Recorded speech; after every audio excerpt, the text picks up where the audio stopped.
People come from all walks of life. They all have lives they lead. Any and all are welcome here to come and chat with me.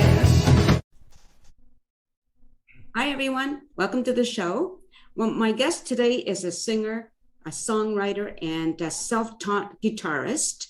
And he's had some albums out. We're going to talk about bands he's been in and his solo performances, a whole lot of wonderful things. Ladies and gentlemen, Ranj Singh, welcome to the show.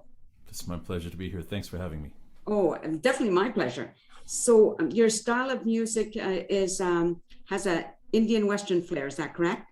Yes, I call it Indo-folk music. My first band I played in was a Punjabi folk band, strictly Punjabi music, lyrics 100%. And so incorporating that into Western folk was always a passion of mine, and that's what's come out with the albums, is that blend of two cultures. So what was the name of your first band? It was it's actually under our lead singer's name is Harpajan Man, and we toured all over North America, played thousands of shows. It was a big learning curve for me. I had no intention. I grew up with CCR in Boston, and my first band I joined is a Punjabi folk band. I hardly spoke Punjabi at the time. I wasn't interested in my culture. I wasn't even interested in the music. But a gentleman took me to a concert one day to see an Indian artist, and I was sitting there going, "This is going to be boring," and it turned out to be an amazing experience. Nice. And then the next day he goes, "I heard you play guitar. His brother has a band, starting out a band." And so I joined, and I had no idea it was going to be folk Punjabi, but it was an amazing time and an adventure. So he is equivalent now in India to what Michael Bublé is to North America. He's a mega star. Yeah. Nice. Yeah, he's done very well for himself. Yeah. So that band, DDV, right? That's the abbreviation for Dal Dil Vog. That was a band we formed in the 90s.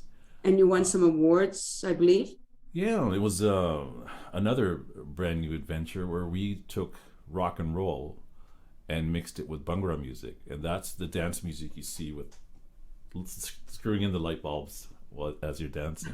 Okay. And through the 90s, and we entered some competitions. I think somebody just did it as a joke to see what CFOX Demolition Derby, which was an ongoing yearly contest, to see what would happen if a band that sang in English, some Punjabi and some Hindi, mixing Indian music with rock and roll, see what would happen if we, and we ended up winning that competition, and then representing British Columbia at the Canadians in Toronto, and we won that as well too. So that helped launch us quite a bit to. Right. Yeah, for sure. Now, you were on CFOX, right? Yep. Vancouver Seeds. That's where you win the Battle of the Bands in 1994, Yes. correct? Yeah. All right. And you performed with Jan Arden? Yes, we've got to share stage with great artists, Jan Arden, Colin James, Toots and the Maytals, 5440. There was during that time, that era, it was we had a good following, and we were a high energy dance band and multicultural. So there was all different, and we were representing different styles of music, and so that opened a lot of doors for us. Yeah, had some great memories. For sure. Now, at some point, that band disbanded, or you left the band? We did eventually. Touring is a whole different world, and we were on a tour in India for 5 weeks, and I remember it was over December and January, so Christmas and New Year's, and I've spent many of those dates away from home. Right. But I had 2 little girls, and I remember coming back from that tour, and my youngest one, she didn't recognize me, and I kind of said, okay, you know what, I need to step back here personally. So I did step back. The band went on for a little bit longer, but then we all went our separate ways. Still in touch, but it's good. Now, you put out an album and as a single, right? As a solo album, sorry, Yes. in 2008, correct? Yes. What was the name of that one? It's called Simple Man. Simple And Man. these songs, till this date, some of those songs on that album are over 40 years old. Is that right? I never used to sing. In the two bands that I played in, I was a rhythm guitar player, and I did contribute a lot to the writing. So that's why they kept me. Otherwise, you couldn't get me in front of a microphone. I never used to sing, but I had these songs that I've been writing since I was young. Mm. And then I got a few kicks in the butt, and I decided to get up and start just playing them at home. And then I went to open mics for 6 years, about 200 of them, and between 2000 and 2007ish. And I'd sign up, and just before they called my name, I'd run away because I was too scared. I never sang. And then one day, we just went back to a venue in Maple Ridge, and the gentleman there, Ivan Boudreau, Greg Stewart, hosting an open mic, and they said, "No one's gonna bite you. Just come back here and sing a song." And I did. I took my friend Chris Dufault with me, and one thing led to another, more gigs, and then a publishing deal. The first album was a result of a publishing deal, Very nice. and everything's gotten a lot easier since then. So Yeah, good. Now you mentioned playing the guitar. You play a 12 string. yes. How difficult is that compared to a 6-string guitar? It's the same. It's just the strings are doubled, and the lower four strings are an octave higher than the original strings. So if you play a 6-string the same way you play the 12, the only difference is the calluses on the fingertips. It's a lot harder to play after a while. Okay. But my first guitar was a 12-string. So in Indian music, to get that drony effect, sitar effect, 12-string works best. So when I initially started playing, I was always playing a 12-string, so I'm used to it. Now playing a 6-string now I feel half naked performing on that. But yeah, I love the 12. It helps with the Indian sounds for sure. Right. Now you mentioned the sitar. Do you play that? No, I don't. But I've shared the stage with many sitar players, so that I've been very fortunate. But the best was a band that we formed after our first album, our second album, and the band was called Ranj Singh and the Discriminators. Okay. And the gentlemen in that band, Chris, Dan, David, Boyan, and Greg Stewart. Boyan, our bass player from Serbia, showed up one day with a sitar at our venue. I said, "What are you doing?" He goes, "I didn't tell you, Ranj, I've been taking lessons for about a year." Now that instrument, with Indian instruments like tabla and sitar, very, very difficult to learn. 90% of the students quit after the first month because it's just monotonous, boring stuff that you have to do first. Right. And he just blew me away. And so that became our staple for our band, for a lot of our shows. Boyan would drop the bass and sit on the floor and play sitar. So Right. yeah, big part of the band. Now you put out, let's see, you recorded and released a song or as an album in 2011. Yes, that was the one I just Oh, Found the Way Home. called Found a Way Home. Okay. What was that about? The title. It's the journey. The title song is about all the years being on the road, Okay. and having someone by your side to support you, because relationships are very hard to maintain when you're in that environment of touring, and staying together and finding a way back home, no matter where you are, and that's the title track of the album. Right. And a lot of the songs relate to topics like that. And I always write songs about true life's experience. Nobody can tell your story better than you. And so if you're able to put that to music, it just makes it more acceptable, more memorable. Yeah, for sure. I agree. Okay, and then you went back to a solo again, right? Yes. We played, our band was doing fantastic. Very unique sound, incorporating the Indian music with the Western folk, but had electric violin players, sitar player, tabla player, drums, electric guitars, bass guitars. So it was something different. No one was doing that. and we started moving up and getting more gigs, and then we auditioned for the 2010 Winter Olympics, Right. and that was fantastic experience. It was like the American Canadian Idol shows where you have to go up and perform. And Chris and I went. We played one song acoustically, and you cross your fingers and you hope for that phone call. They called us back a week later and gave us 7 hockey games to play at with our band, full band. So we played, and then all of a sudden, the website, the hits, everything's going through the roof, and thousands of people are hearing us, and it was going great. We got invited to play at the Paralympics, Chris and I, as a duo. And on my way there, got into a car accident. Right. And then that was it. That shut everything down. And this business, as you know, momentum is everything. Yeah, for sure.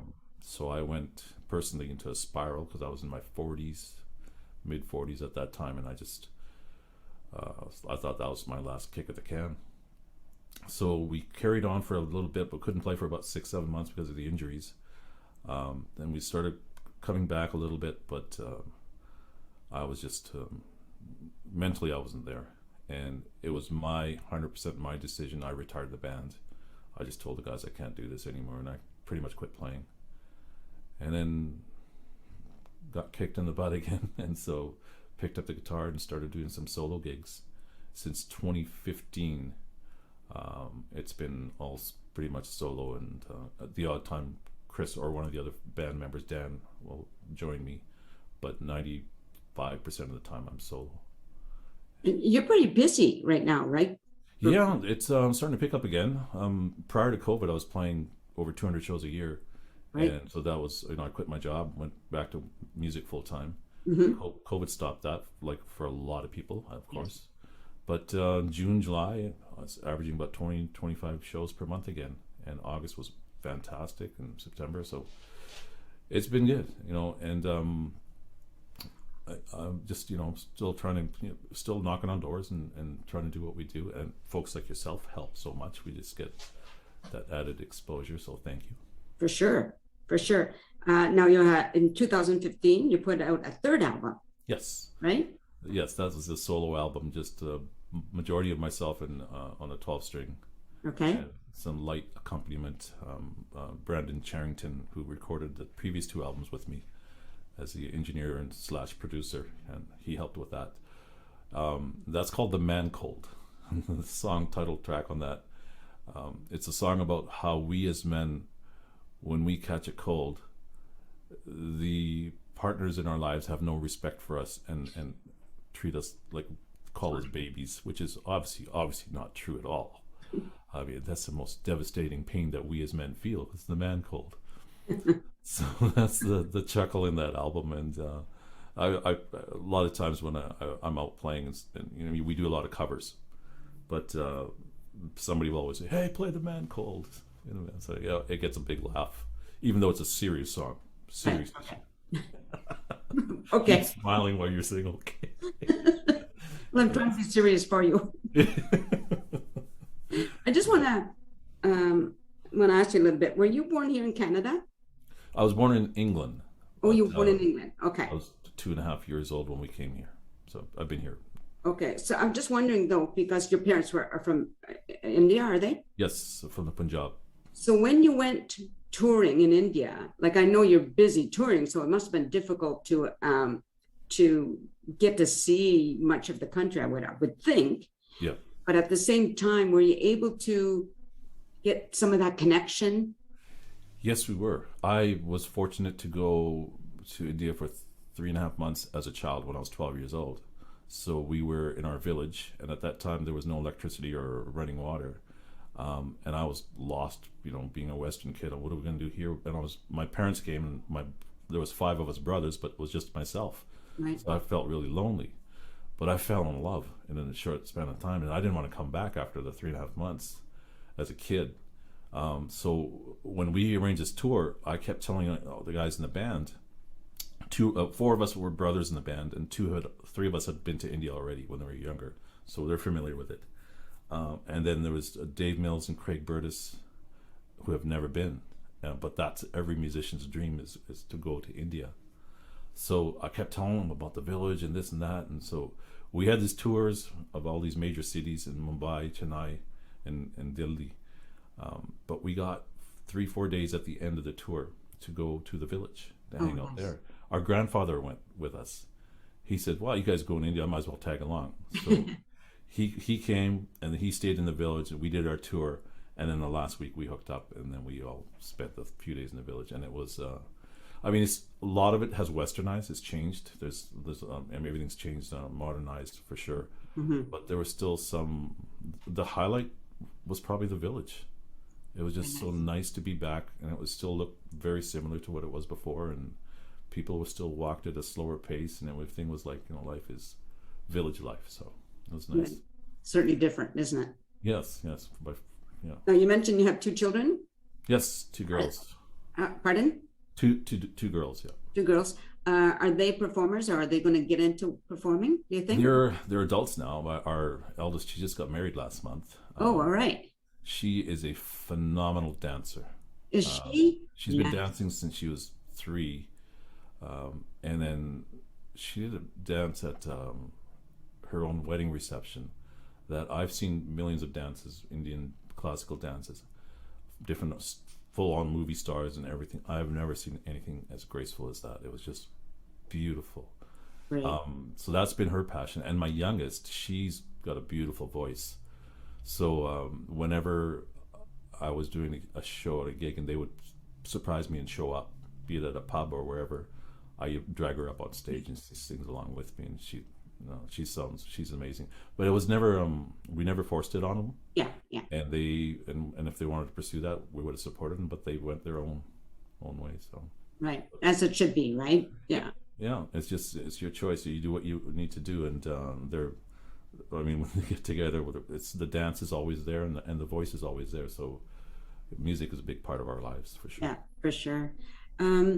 Okay, well, we're just about out of time, but I'm just wondering, this is going to air tomorrow. Okay. So do you have anything coming up? Yes, I've got a few gigs. I'm playing at, if I can just quickly check my... Yeah, go ahead, yeah. I played the last couple nights at a couple of new venues, which was really nice. But good. On the 26th, I'm at the Fieldhouse Brewery in Chilliwack. Right? Yeah. Yeah, that's the first time I'm going to be there. Right. And then, I think that's not far from where I live, actually. Was it right? Yeah. And then November 6th, Brewster's Pub in Surrey, and then the 13th, Paddle Wheeler Pub in New Westminster. And people will be able to see that on your website, right? Well, that's where, Nancy, I'm horrible at social media. I admit that all the time. I haven't updated my website shows since COVID. And I get in trouble for it all the time. So I just basically on my Facebook or Instagram page, which is linked on my website. Okay. There's usually they can find it there. Yeah, and I still type with one finger, so I'm getting some help for all that stuff soon. Right. Okay. But I'm still going to put your website. Please do. Yeah, there's still pictures, and you can access the music on the site and everything else, and contact information too as well. Okay. Sure, for sure. I want people to be able to see that, see what you have, and they can find your albums, get all the information that they need. Well, awesome. Thank you for doing this. Just stay there on camera while I say goodbye to the audience. Okay. Thank you, everybody, for watching. I hope you really enjoyed listening to Ranj sing, as I did. I really did. I enjoy the fact that he's incorporated different cultures. I think that's awesome. And I'm going to include his website, so look him up. If you want to hire him, if you want to buy his music, it'll all be there for you. And you know the deal. If you're watching on your YouTube, like, share, and subscribe. Okay, everybody, and peace out. Thank you. A sense of community, Chilliwack's a place to be. A sense of community when you're free. Rolling through the mountains, rolling through the valley, rolling through paradise with me. It's multicultural, you're sure to see it all. Chilliwack's the place to be, you'll see. Come party in the park, go dancing after dark. Chilliwack's the place to be, you'll see.